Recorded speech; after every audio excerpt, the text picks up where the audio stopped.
daawadayaal hadda saacadu waxay ku taagan tahay 6:15 waa xilliga afurada ee magaalada Hargeysa sida idin muuqata waxa uu daadkiisu socdaa roob bilaabmay salaadii casar ka hor ee magaalada Hargeysa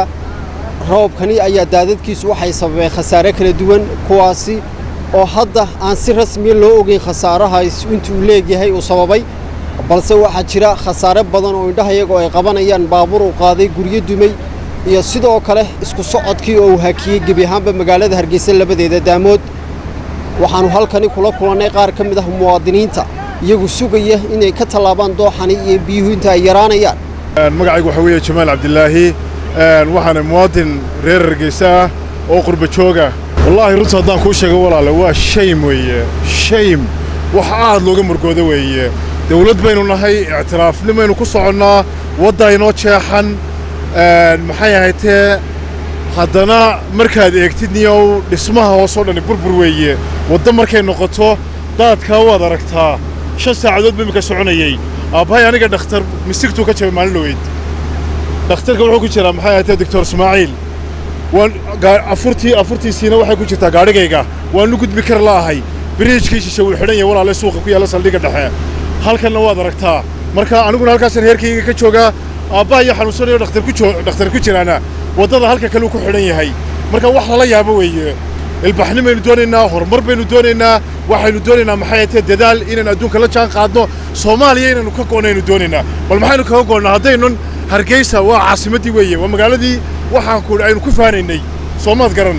ee laynagu xasuuqay shalay ee waxaan ku dagaaladu ay ka dhaceen ee la xoreeyay ee aynu dawladda samaysanay ee ciidanka qaranka samaysanay haddana waad aragtaa maanta qof muwaadino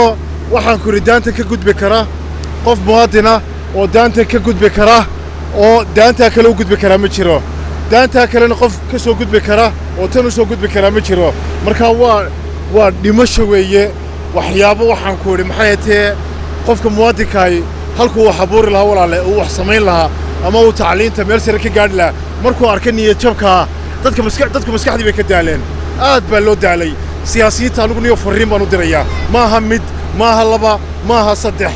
war guryahana dhisanaysaan hantidana samaysanaysaan war waxaan wallahi ilaahay markaad la hortagtaan wala idin xisaabayaa oo ubadkiina ka go'an tahay kuwa sii dhalaan bay ka go'an tahay war ilaahay ka baqa meel yar oo xarig laga jarayo iyo dawladdu ku faanaysaa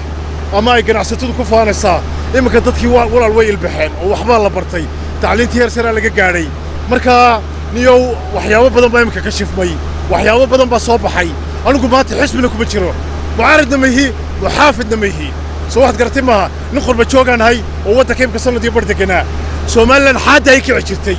mujaahidiinta dadka u soo halgamay waddanka xaadda ay kici jirtay iminka niyow waaba nacay waan ka soo horjeedaa wax laga gubtay weeye walaale wallaahi billaahi tallaahi qofka ay dhibi weyda taasi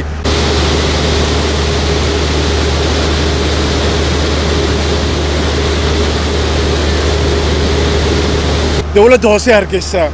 ونيو دولة هوسة سوماليلاند تقولي تتويه عاد بقولي تتا وعقبت كده عاد بويريعي مقالة ده إنتالك اللي نكوش ده يهي عشورة صور لك قاضيه وحن كوري تي قاريقة تي قريها تي بايع مشتركة تي أنتظا تي قاعديت كمد والبا حتى نعن وضل لقول السين وحبل لقول قبنين وعاد بنقول حماي عاد بنقول حماي نيو ويا وترك يجي وياه دبد بنقول ما تقول على inaan wax taraan doonayay inaan u shaqeeyaan doonayay hadana caqabado badan oo niyad jaba oo ku niyad jabiya yaad la kulmaysaa khasaaraha baaxadda leh ee ay sababeen daadadka dooxa magaalada Hargeysa galabta ayaan la arag in muddo balse waxa xusid mudan in dooxani uu magaalada Hargeysa kala qaybiyo in ka badan 10 kiiloomitir taasi oo goobaha qaarkood ay yihiin khatar taagan markasta oo ay daadad soo maraan dooxani Khadir Qowdame CBA Hargeysa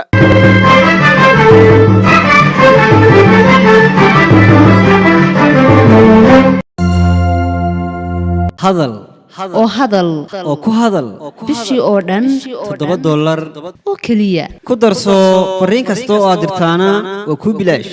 isticmaal shabakadda ugu ballaaran geyga Soomaaliland haddaba si aad ugu shubato adeega kaafiye fadlan garaac xidig 8 eber 8 afargees ama xidig 2 eber 2 afargees tayo waa Telesom